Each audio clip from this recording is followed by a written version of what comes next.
você levar para casa, reler, lembrar do culto, orar, às vezes aplicar isso na sua vida local, lá com a sua família, com os seus filhos, de alguma forma fazer um devocional com isso. Deixa eu contar brevemente, eu não vou estourar o tempo, tá, Isaac? Isaac vai pregar hoje. Há muito tempo nós havíamos desejado colocar uma liturgia impressa, e a gente tem uma certa resistência, alguns têm, né? Acham que isso é coisa de católico, logo isso, você não gosta talvez de uma liturgia tão organizada. Mas eu fui convencido por um amigo meu, pastor, ele me falou que obviamente é caro imprimir 200 folhas por semana, e é uma dificuldade que por vezes temos, mas ele foi fazer um velório de uma senhora da igreja dele, e ela foi revelada com a Bíblia dela, e no meio da Bíblia dela estavam todos os folhetos litúrgicos do dia, com as marcações, com as orações dela, com aquilo que ela lia, entendia, praticava na sua casa com os seus filhos. Ele falou, vale cada centavo. Talvez as 180 pessoas aqui não usem, mas se uma delas levar para casa e fazer com o seu pai, com o seu filho, e aprender e ler, já valeu a pena. Amém? Artigo 7 da Constituição. Nem todas as coisas em si mesmas são igualmente claras na Escritura, nem igualmente claras a todos. Ainda assim, aquelas coisas que necessitam ser conhecidas, queridas e observadas para a salvação são tão claramente propostas e desveladas em algum ou outro lugar da Escritura, que não apenas os doutos, mas também os indoutos, ao fazer uso os meios ordinários, podem alcançar uma compreensão suficiente delas, recursos e com os primeiros frutos de todas as suas... Não, entrou algo errado, tá? Podem alcançar alguma compreensão suficientemente delas. Até aí, no final ali, já não tem mais. O que é uma confissão de fé? Uma declaração do que cremos, e a confissão de fé, ela serve como um balizar para que uma igreja ou outra possa distinguir a sua compreensão de certos elementos. Porque os nossos pais na fé, assim como na confissão de Westminster, de Savoia, colocaram um artigo como esse, que existem certas coisas na Escritura que não são tão claras, mas no quesito da salvação, a Escritura é clara. A gente lembra que nesse período do século XVII, especialmente a Igreja Católica, não permitia o uso da Escritura para os leigos. Era apenas os sacerdotes e os clérigos que tinham acesso à Escritura, podiam interpretá-la e julgar ela mediante a sua fé. O que os nossos pais entenderam? Que obviamente sim, existem trechos nas Escrituras que são difíceis. Não é verdade? Existem textos das Escrituras que a gente tem uma certa dificuldade de fazer uma interpretação, uma exegese, conhecimento, mas aquilo pelo qual ela se propõe, que é anunciar a salvação de Deus, ela é clara. Ela é clara. E algo que deve servir para nós: textos difíceis são interpretados à luz de textos mais fáceis. A Bíblia interpreta a própria Bíblia. Quando você se deparar com textos difíceis, isso é um encorajamento para que você leia a Bíblia toda e possa compreendê-la à luz dos textos mais fáceis. Mas acerca da salvação, as Escrituras são claras. Artigo 8. O Antigo Testamento em hebraico, que era a língua nativa do povo de Deus no passado, o Novo Testamento em grego, que na época em que foi escrita era mais comumente conhecida entre as nações, são imediatamente inspirados por Deus e pelo seu singular cuidado e providência, conservados puros em todos os séculos. Portanto, eles são autênticos e a igreja deve apelar para eles quando houver quaisquer controvérsias sobre a religião. Mas, porque essas línguas originais não são conhecidas por todo o povo de Deus, quem tem direito e interesse nas Escrituras e é ordenado, no temor de Deus, a lê-las e examiná-las, elas devem ser traduzidas para a língua comum de cada povo aonde chegar, para que a palavra de Deus habite abundantemente e todos eles possam adorá-lo de uma maneira aceitável e pela paciência e consolação das Escrituras possam ter esperança. 2 pontos aqui, rapidinho. O Antigo Testamento é escrito em hebraico, com alguns textos em aramaico e o Novo Testamento em grego. Ok? Entendemos e cremos como igreja que os textos sagrados desses originais são inspirados e infalíveis. Cremos sim que é muito importante por exemplo, que homens e mulheres se exercitem no esforço de conhecer os textos do original. Por quê? Seguir com amor para a igreja, e espero que nós tenhamos maturidade para entender. Todo tradutor, em uma medida, é um traidor. Você que fala inglês, você que fala espanhol, você que lida com línguas em uma esfera, você vai perceber que toda tradução necessita, por vezes, de uma adaptação linguística para que você possa ser claro naquilo que está dizendo. Com isso, eu não estou dizendo que o texto sagrado em português, na NVI, na árabe, não é fiel, ok? Mas existem elementos linguísticos que só vão ser encontrados de forma mais clara nos seus originais. Portanto, quando há controvérsias de fé, a igreja não pode, mas é porque na árabe está escrito assim, na NVI assim, não, pera lá. Vamos buscar então, mediante os originais, para que a gente possa ter mais compreensão de isso. Isso não quer dizer que todos vocês, ou todo pastor, por exemplo, precise falar hebraico e grego. Beleza? Mas que é importante. Qual era o dilema aqui? No 16º século, e ali anteriormente, a Bíblia não era traduzida na língua materna das pessoas. Aliás, os primeiros tradutores foram mortos, queimados, vivos, a Bíblia não era acessível ao povo. Então, o que os nossos pais na fé propuseram como uma regra? Olha, pode traduzir, para que a gente possa, na nossa língua materna, conhecê-la e entender. Pastor, qual é a melhor tradução? Vou falar sobre isso hoje. Mas existem elementos de tradução diante disso, e eu, particularmente, tenho que entender uma boa tradução que preserva, de forma muito profunda aquilo que cremos na Escritura Sagrada, e por isso usamos ela aqui.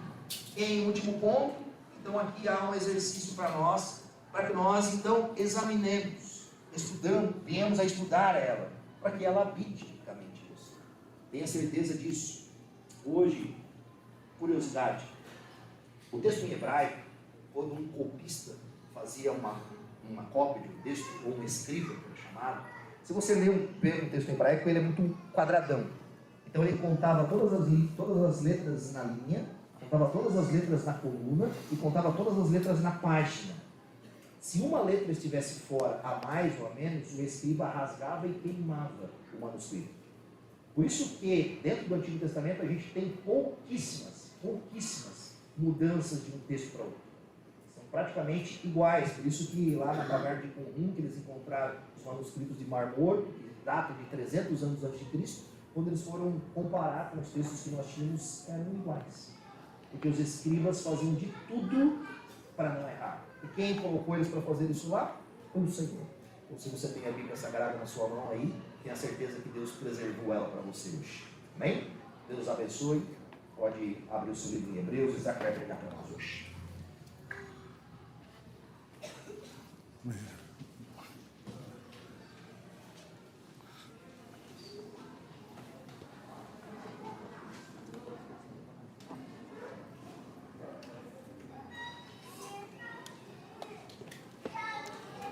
Graças a paz, igreja. Bom dia. Quero convidá-los, desde já, em abrir em Hebreus, capítulo 2. Hebreus, capítulo 2, versículo 5. Queria que você já deixasse aberto, para que nós lêssemos juntos. Mas, antes de lermos, deixa ele aberto aí, já deixa no jeito. Para você que ainda não achou, ter tempo de procurar. Esse texto ele é muito rico. E existe uma realidade que nos acompanha, que acompanha toda a humanidade, desde o início da história, desde que o mundo é mundo. Uma realidade pelo qual nós não conseguimos escapar. Podemos conquistar muitas coisas. Podemos construir riquezas. Podemos desenvolver tecnologias. Podemos estudar muitas coisas e desenvolver várias coisas. Mas existe algo que todos nós sabemos. Todos vamos um dia morrer. Podemos evitar muitas coisas na vida. Mas se tem uma coisa que nós não conseguimos evitar, podemos cuidar da nossa saúde, podemos fazer tudo certinho. Mas uma coisa é fato, não podemos evitar a morte. A morte ela é a grande inimiga da humanidade. Ela separa famílias, ela encerra histórias, ela nos lembra constantemente o quanto somos frágeis. Quantas pessoas que cuidaram da sua saúde a vida inteira e se parte tão cedo. Não há como, isso não é desculpa para negligenciarmos, mas não há como evitarmos a morte. E talvez para alguns, o problema não seja nem tanto a morte, mas o que vem depois. Por isso, muitos vivem uma vida tentando ignorar a morte, vivendo como se ela nunca fosse chegar um dia.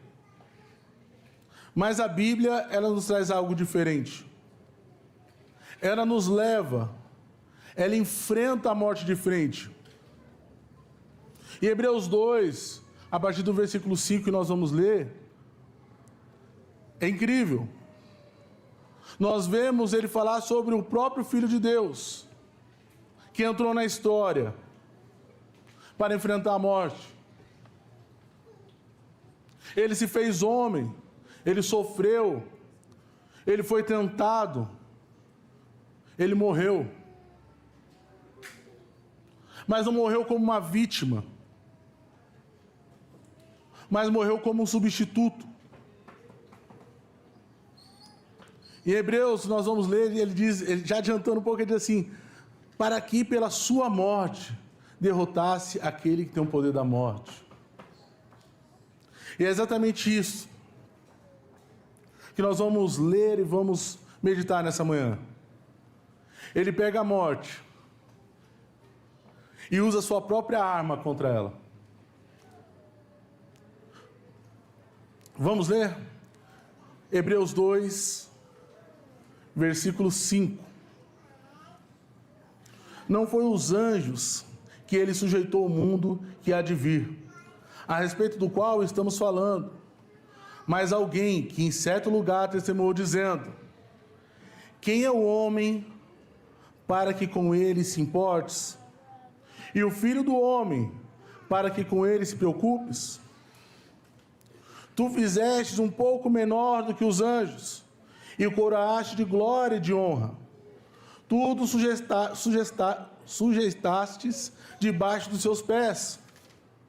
Ao sujeitar todas as coisas, nada deixou que não estivesse sujeito. Agora, porém, ainda não vemos que todas as coisas lhe estejam sujeitas. Vemos, todavia, aquele que por um pouco foi feito menor do que os anjos, Jesus, coroado de honra e de glória, por ter sofrido a morte, para que, pela graça de Deus, em favor de todos, experimentasse a morte, ao levar muitos filhos à glória. Convinham que Deus, por causa de quem e por meio de quem tudo existe, tornasse perfeito, mediante ao sofrimento, o autor da salvação deles. Ora, tanto o que santifica, quanto os que são santificados, provém de um só. Por isso, Jesus não se envergonha de chamá-los de irmão. Ele diz: proclamarei o teu nome aos meus irmãos, na assembleia te louvarei. E também nele porei a minha confiança. Novamente ele diz: aqui estou com os filhos que Deus me deu.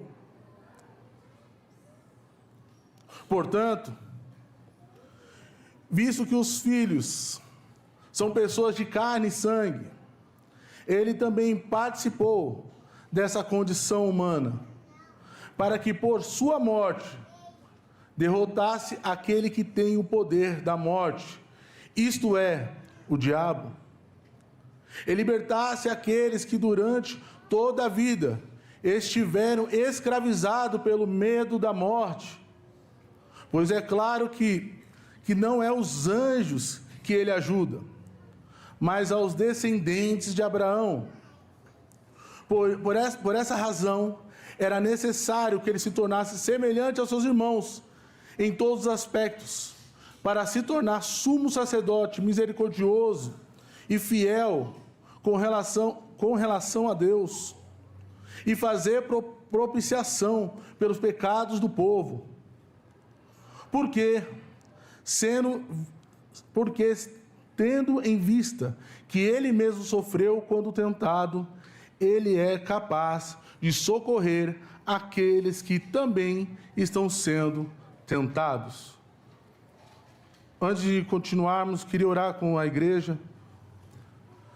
Pai Celestial, graças te damos e nos reunimos nessa manhã em teu nome. Nos reunimos porque cremos que nós não viemos aqui à toa, Pai, mas viemos te render graças, te prestar cultos. Corrija-nos, ó Pai, se necessário, ensina-nos, trate o nosso coração, e que tudo isso sirva para a tua honra e tua glória. Em nome de Jesus, amém. Queria começar falando sobre Hebreus, sobre o capítulo 5. Não foi a anjos que ele sujeitou o mundo. Nós vamos ver o autor de Hebreus o tempo todo fazendo distinções e trazendo ali a clareza de quem é Cristo. E dizendo, olha, não foi entregue a anjos. Mas quem recebeu esse domínio? A quem foi dado esse domínio? É interessante, porque para responder isso, nós vamos ler Salmos 8, que é o que ele cita. Quem é o homem?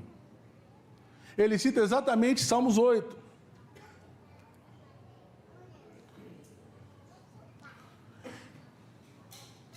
E mais uma coisa, antes disso, ele diz uma coisa importante, que ele diz assim: mas alguém em certo lugar testemunhou. Existe uma possibilidade de ele não lembrar que era Davi que escreveu? Qual é essa possibilidade? Talvez exista. Talvez seja o caso. Mas muitos entendem que ele, na verdade, a intenção dele é enfatizar algo mais importante. A autoridade da Escritura não está no autor humano, mas no autor divino. Não é o autor humano que é o mais importante. O importante não é quem escreveu, mas o que Deus disse através de quem escreveu. Particularmente, eu creio que em Hebreus ele continua a introduzir a ideia de que Jesus é maior. Para mim, eu tenho uma clareza sobre isso, que ele está continuando a introduzir. Quem é Davi diante de Cristo? Diante do nosso Salvador? Creio que ele continua trazendo essa ideia ao trazer essa escrita. Salmos 8 é um salmo que ele exalta a Deus, exalta pela sua criação. E ele faz essa pergunta: quem é o homem diante de tudo isso?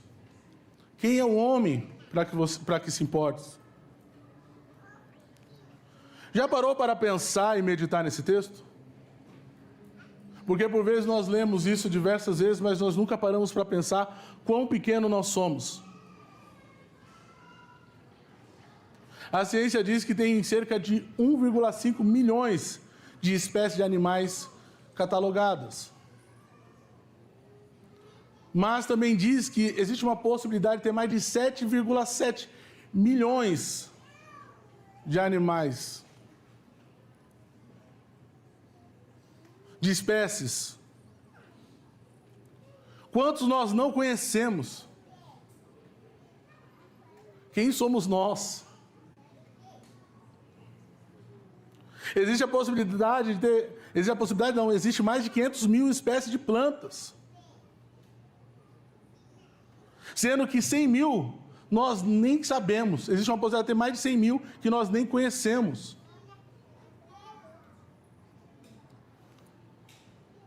Nós não temos a capacidade de conhecer o nosso próprio planeta. Quem explorou o mais profundo do oceano? Quem já explorou completamente o universo? E agora pergunto novamente, quem é o homem?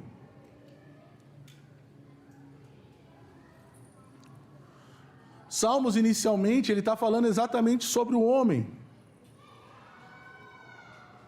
Mas é interessante perguntarmos isso, porque quem somos nós para acharmos que temos direito a alguma coisa? Mas mesmo assim, apesar da nossa pequenez, diante de toda a criação, o Senhor se importa. Esse texto me lembra muito Jó.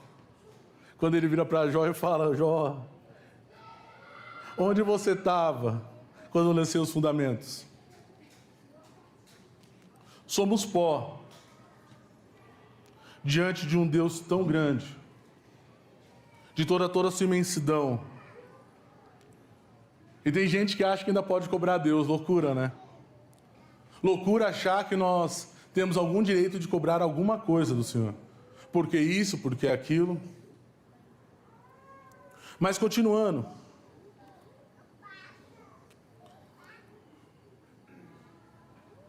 Salmos, ele está falando sobre o homem antes da queda. Em Gênesis 1:28, Deus deu a ordem ao homem para ele dominar sobre a criação. O homem foi criado para isso. Mas algo aconteceu. No jardim, o homem caiu. Ele abandonou o seu propósito e se tornou escravo. Pela primeira vez, ele toma as rédeas em suas mãos. Mostra que não é capaz de sustentar a aliança por si só. Ele não é capaz, se não for o Senhor agir de um lado, ele jamais vai conseguir cumprir o lado dele. Por vezes olham para Adão e acham que ele, poxa, se fosse eu no lugar dele, eu faria diferente. Não, não faríamos. Mas quando olhamos para a história, vemos que Deus continua fiel.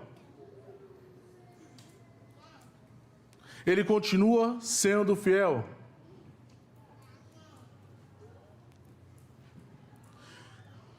Ele assume a responsabilidade ao cumprir a promessa que fez a Abraão. E essa promessa aponta diretamente para Cristo.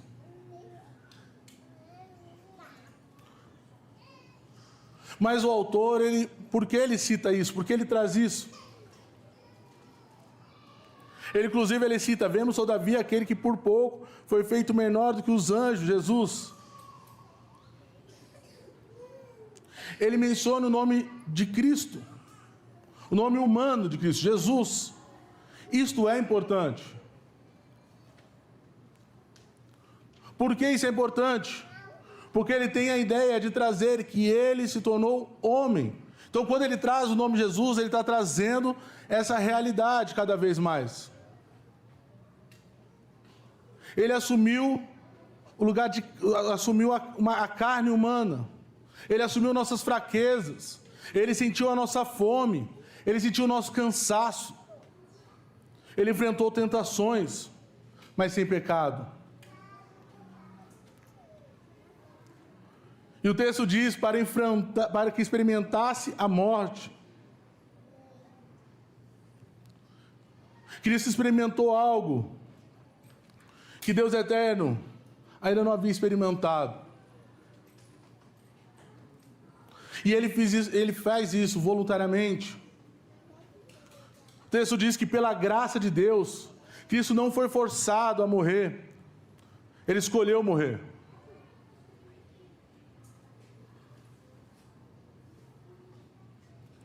É interessante porque até aqui nós vemos toda a carta sendo escrita, e o autor, ele fala de Cristo de forma extremamente exaltada. Ele mostra Cristo superior aos anjos, mostrou que ele é o Filho do eterno Deus, mostrou que ele que ele sustenta todas as coisas. Mas agora acontece algo significativo. O autor chama Cristo simplesmente de Jesus. Isso não é um detalhe pequeno. É o nome que lembra que o Filho eterno de Deus entrou na nossa história. Ele não ficou distante da nossa realidade. Ele não ficou apenas na sua glória celestial. Ele veio até nós.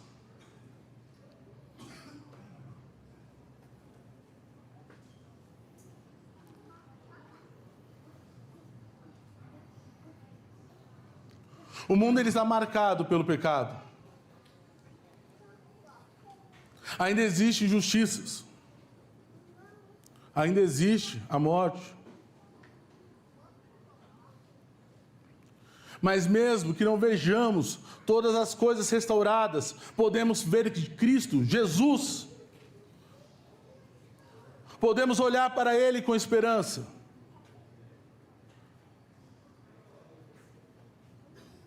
O texto diz que Ele sofreu a morte, mas Ele também diz que foi coroado de glória e honra. Para o pensamento humano isso parece contraditório. Como alguém sofre a morte, mas ao mesmo tempo é coroado? Mas aqui que o Evangelho se revela, meus irmãos. O caminho da glória passou pela cruz. Cristo foi humilhado, sofreu, rejeitado. Cristo morreu, mas foi exatamente por meio do sofrimento que ele foi exaltado. A glória veio após a cruz. Esta é uma verdade central do Novo Testamento. Cristo entrou na glória através do sofrimento. E todo aquele que pertence a Ele também participam desse mesmo caminho. Como diz Paulo em 2 Timóteo 2,11, se com Ele morremos, também com Ele viveremos. O que parecia ser a maior derrota, a morte de Cristo, na verdade se tornou o caminho da maior vitória. Porque foi através da morte de Cristo que foi vencido a morte, foi vencido o pecado. Foi através dessa morte que ele derrotou a morte. Através dessa morte que ele abriu o caminho da vida para o seu povo, para nós. E é por isso que nós podemos nos reunir nessa manhã. É por isso que nós podemos nos alegrar nessa manhã. A cruz revela quem Deus é. Hebreus ele fala algo muito profundo. Ele fala: convinha que Deus tornasse perfeito mediante o sofrimento o autor da nossa salvação. Convinha significa apropriado, adequado. É adequado a Ele. A cruz não foi apenas necessária, ela revela quem Deus é. Na cruz nós vemos duas coisas ao mesmo tempo: a justiça perfeita de Deus e o amor perfeito de Deus. Imagine só comigo.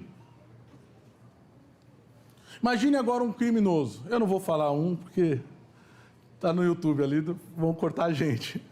Mas imagine você o pior criminoso. O pior criminoso que você possa imaginar. O que para você é repugnante. Seria assim, olha, se fizesse isso para mim não tem conversa.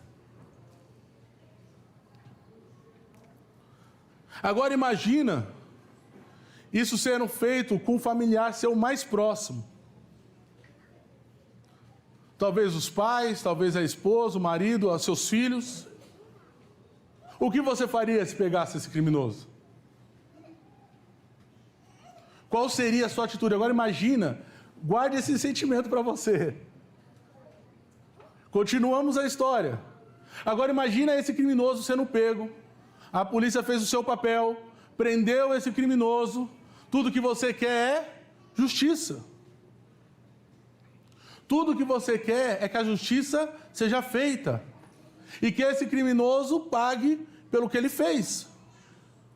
Que ele seja preso. Eu sei que muitos estão pensando, eu mataria. Mas pelo preso, vamos seguir a lei. Mas agora imagina esse criminoso diante do juiz. Falar assim, olha juiz, eu já cometi esse crime, já cometi algumas vezes, mas eu prometo para você, nunca mais vai ser feito de novo. Nunca mais eu vou cometer, eu prometo. Se você me libertar, eu prometo. Me falaram que você é tão bondoso. Me falaram que você é tão, tão amoroso. Já ouvi falar tanto dessa forma, eu sei que o Senhor é bom. Me libera. Me liberta. Eu te pergunto, se esse juiz libera essa pessoa, isso é justiça? Você se sentiria justificado? Falar assim, olha, se sentiria que a lei, que a justiça foi feita? Você se sentiria assim? De certo, com certeza não. Não importa o quanto ele chorasse diante do juiz. Você ainda assim ia querer que ele pagasse. Não é questão de perdoá-lo ou não, mas ele precisa pagar pelos crimes que ele cometeu. Isso é justiça. Sabe o que é interessante?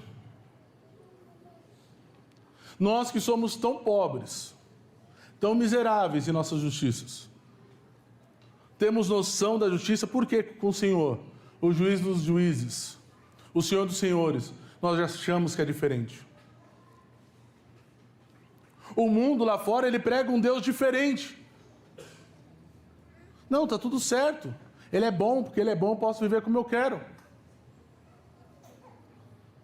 Para que houvesse justiça, era necessário que a sentença fosse cumprida.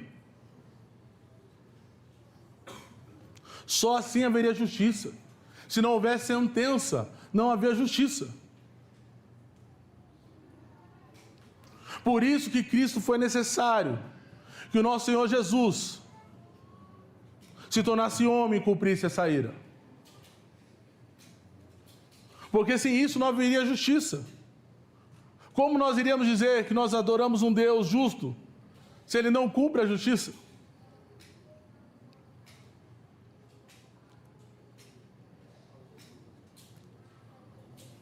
Jesus, Ele não ignora o nosso pecado.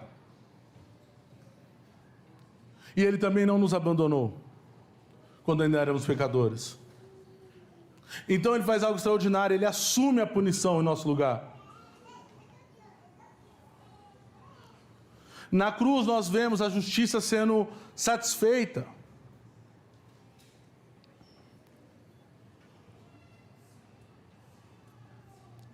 Não somente o Filho foi coroado, a sua glória é compartilhada. Aqueles com quem Ele salva, Ele compartilha.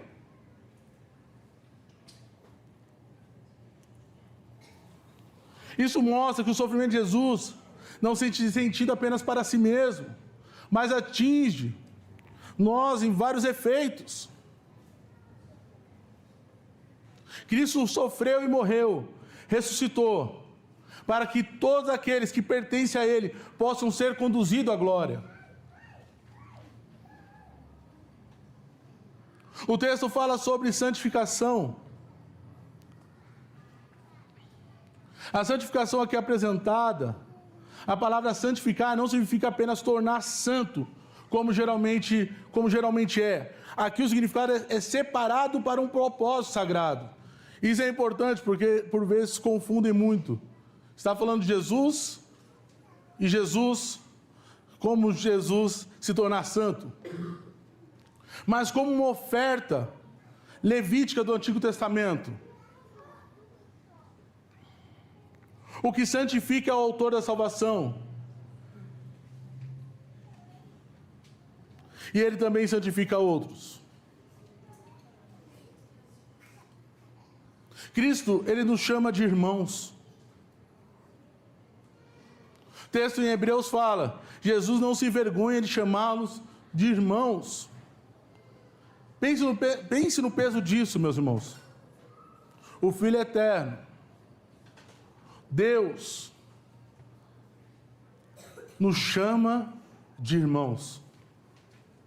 Aquele que tem todo o poder, que criou todo o universo.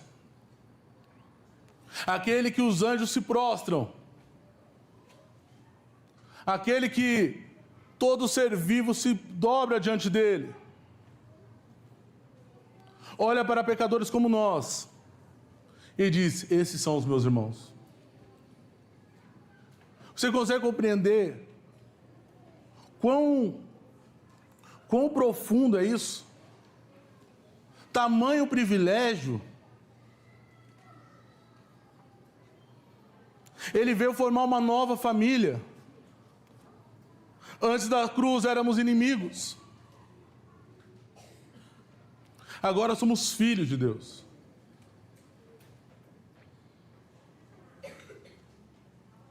Aquele que santifica não se envergonha dos santificados. Pelo contrário, eles os consideram irmãos.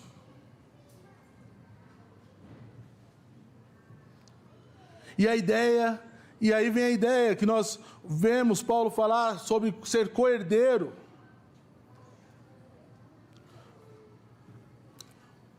Porém, meus irmãos, Jesus disse que o Filho do Homem se envergonharia daqueles que se envergonham dele. O contraste aqui é claro. Aquele que se identifica com Jesus compartilharão de sua glória.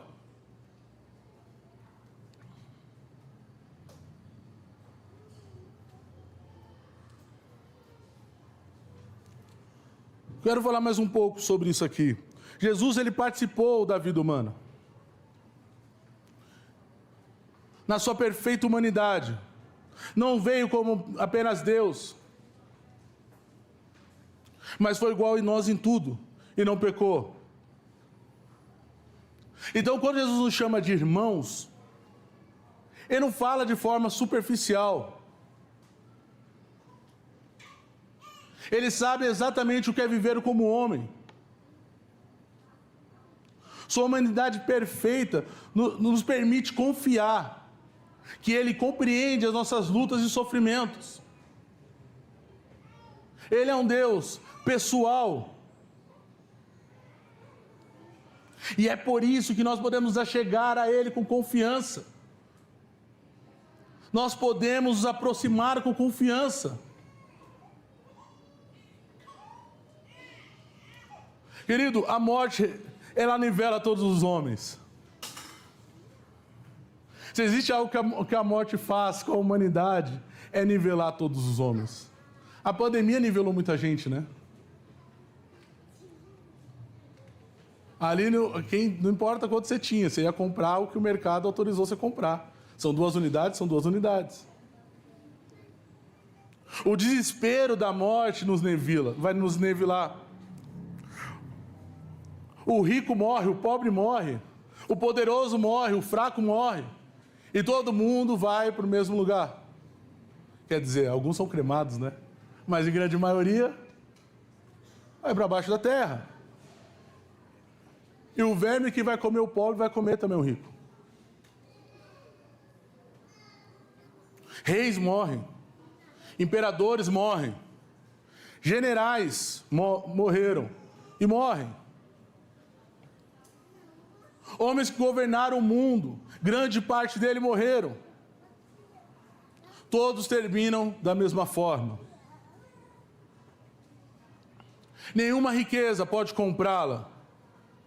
Nenhum poder pode vencê-la. Nenhuma inteligência pode evitá-la. O homem, ele pode conquistar muitas coisas, mas existe uma coisa que ele nunca vai conseguir fazer: vencer a morte. E Hebreus diz, para que por sua morte derrotasse aquele que tem o poder da morte, isto é, o diabo. Imagine agora uma cidade dominada por um tirano cruel, que ele governa pelo seu medo. Mas cedo ou mais tarde ele vai bater na sua porta a qualquer momento. Esse tirano se chama morte. Mas um dia alguém entra nessa cidade e ele vem enfrentar esse tirano. Esse homem é Jesus. E para enfrentá-lo, ele permite que o inimigo o ataque. Ele aceita a cruz. Ele entra no território da morte. Enquanto a morte pensa que venceu, ele descobre que cometeu o maior erro da história. Ele era apenas um cavalo de Troia. Quem estudou sobre o cavalo de Troia na escola?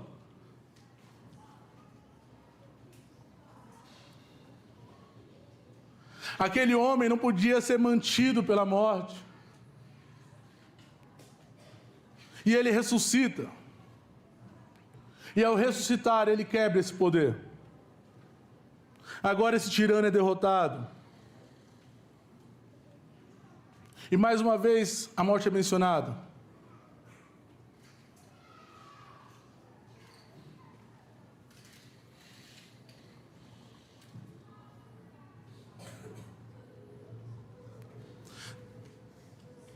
Na Escritura, a morte é resultado do pecado. Por causa da ressurreição, a morte perde o seu aguilhão. Paulo fala isso em Coríntios. Onde está a morte? O seu aguilhão. O que é o aguilhão? Quem já viu aqui um escorpião? Eu morro de medo de ver um escorpião, de verdade. Mas quem já viu, ou já viu no filme, é o ferrão. É aquele ferrão, é o aguilhão. Existia algo que a morte tornava poderosa e assustadora. Era o que fazia. O que faz você ter medo de um escorpião? É o seu ferrão. E é assustador vê-la. Mas imagine você encontrar agora um escorpião sem esse ferrão. Fatalmente você não terá mais medo, você não vai ter mais para que correr. É capaz de você até brincar com ele. Sabe por quê? Porque ele perde o seu poder, ele perdeu aquilo que você mais o temia. E é isso que Paulo está dizendo. Aonde está o seu aguilhão, ó morte? Aonde está o seu ferrão?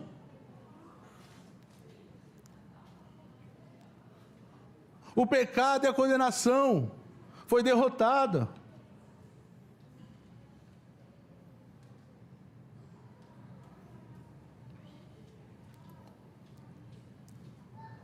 Cristo, como eu disse, ele usa a própria morte para destruir a malignidade da morte.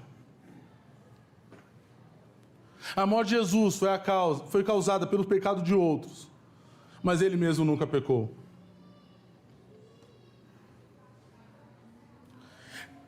Já parou para pensar o impacto que se geraria na mentalidade dos discípulos primitivos? Por que Jesus morreu e ressuscitou? Por vezes nós não compreendemos. Por vezes nós tratamos isso como uma frase qualquer, de um livro qualquer. Isso deveria gerar em nós deveríamos chorar ao ouvir sobre isso, ao ler sobre isso. Deveria gerar em nós um constrangimento. Pois o diabo que tinha um poder sobre a morte é derrotado. A morte ainda pode assustar. O diabo ainda está nesse mundo, agindo. Mas nós não precisamos mais temer, porque sabemos que em Cristo Ele já foi vencido. A morte já foi vencida. A morte e a ressurreição de Jesus provam que o diabo não é mais o senhor da morte.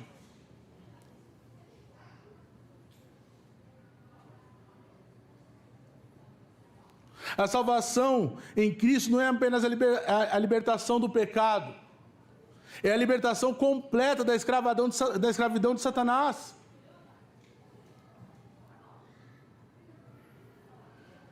Ele mesmo sofreu quando tentado.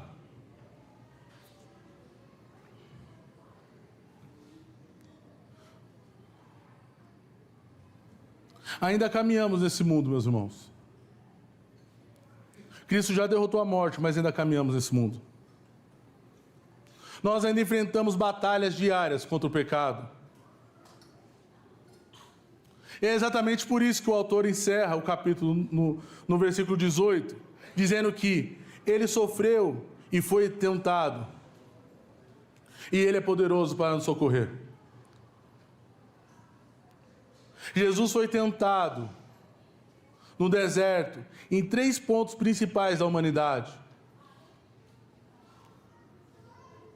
Quando lemos lá em Mateus, em Lucas, vemos Satanás atacando. Ele ataca em 3 frentes, Cristo. 3 frentes que geralmente derrubam o homem.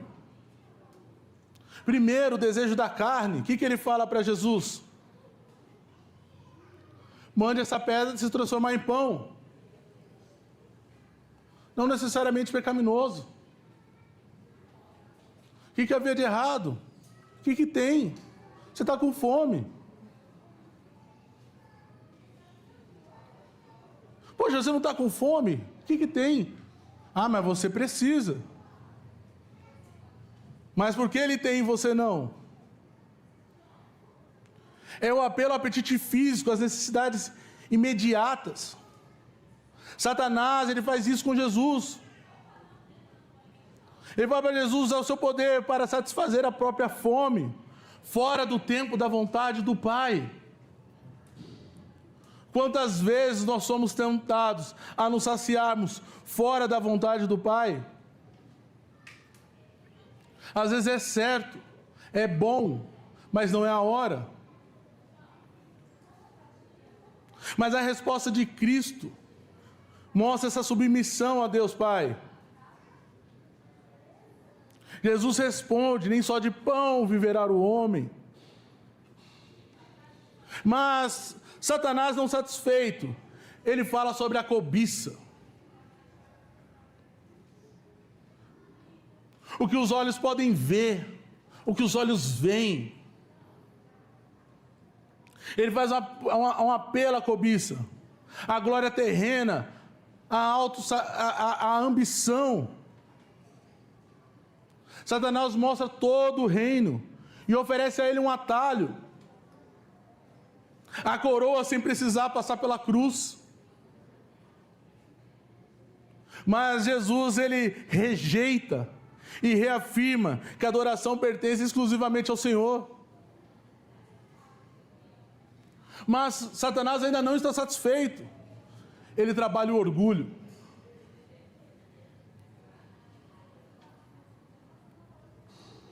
Se você é filho de Deus, jogue-se daqui.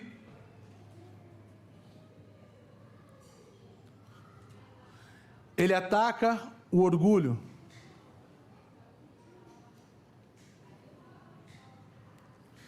Faz a ideia de trazer uma exibição testar a Deus, provar a sua identidade diante do povo. Mas Jesus, ele recusa a manipulação. Inclusive, um parênteses aqui rápido. Irmãos, não tentarás o Senhor teu Deus. Não põe à prova o Senhor seu Deus.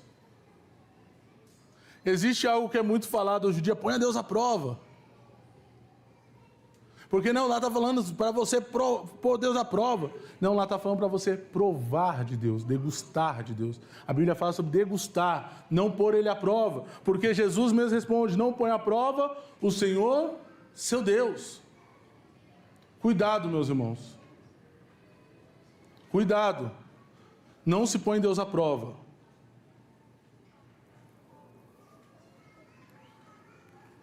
Mas não vou desenrolar muito essa parte, porque senão nós não terminamos hoje.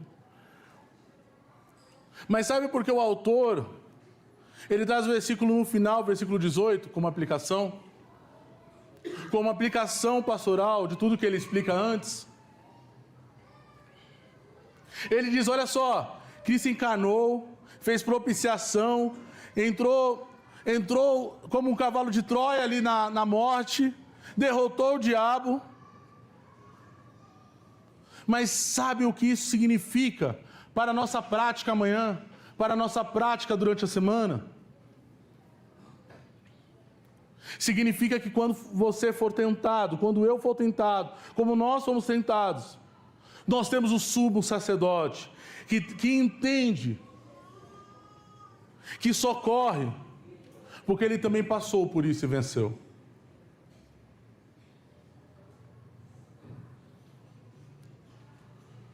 Adão teve a melhor situação, um jardim perfeito, com tudo perfeito, e caiu.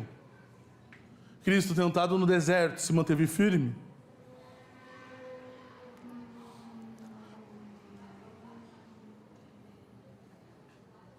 A luta sem a cruz é derrota.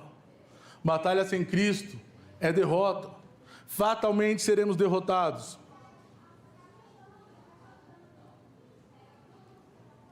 Sem a cruz, a justiça não seria feita. Mas ao enfrentar a morte em nosso lugar, ele absorveu a ira. Fez a propiciação. Esvaziou a morte de todo o seu poder condenatório. E o diabo foi desarmado.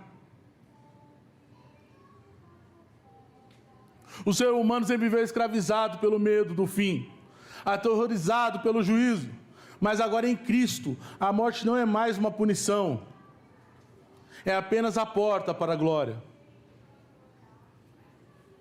O aguilhão foi arrancado, não há mais poder.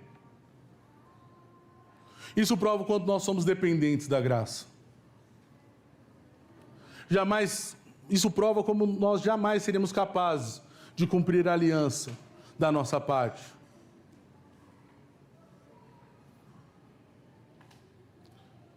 Mas o Senhor, assim como fez com Abraão quando fez a promessa, e só ele passou em meio às carcaças dos animais. Cristo passou pela cruz, padecendo nela sozinho, para que nós não tivéssemos que passar. Para que nós tivéssemos vida e pudéssemos hoje, em um domingo, nos reunir alegremente para louvá-lo. Podemos ir para casa, cheios de problemas, cheios de situações, mas ainda assim se alegrar. Porque sabemos que o maior problema ele resolveu. O problema é que ninguém na humanidade conseguiu resolver e jamais conseguirá: a morte. E com ele nós temos vida eterna. Queria te convidar abaixar sua cabeça, fechar os olhos. E junto comigo, orar ao Senhor.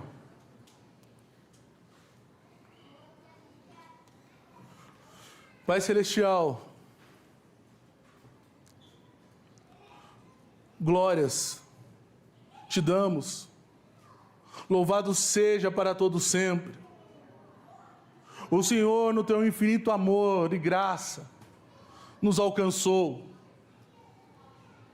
Nós, inimigos, nós que não gostaríamos, não queríamos ter relacionamento contigo, mas o Senhor nos alcançou. O Senhor enviou o teu Filho amado, Jesus, para que hoje tivéssemos vida, para que hoje tivéssemos motivos para se alegrar, para que hoje tivéssemos segurança, a certeza que nós não precisamos nos preocupar com amanhã. Com amanhã está muito seguro no Senhor, porque o Senhor está cuidando de cada detalhe. O Senhor está cuidando de cada vírgula, de cada situação. Podemos apegar firmemente a essas verdades, porque tudo que foi prometido até aqui se cumpriu, e não há por que não se cumprir, não continuar a se cumprir. E é por isso que nós podemos nos alegrar nessa manhã. É por isso que nós podemos sentar na mesa nessa tarde, com as nossas famílias, almoçar e nos alegrar, poder sorrir, porque não é uma alegria passageira, porque não é uma segurança passageira. O dinheiro nos dá uma segurança passageira, nossos bens nos dão uma segurança passageira, as nossas conquistas nos dão uma segurança passageira, mas a segurança que o Senhor dá é eterna. Ainda que tudo nos falte, podemos continuar a nos alegrar, porque o Senhor enviou o teu Filho amado, Jesus, que venceu a morte, para que hoje pudéssemos ter vida. Graças te damos, te rendemos graças, te rendemos glória, em nome de Jesus, amém. Meus irmãos, só para finalizar,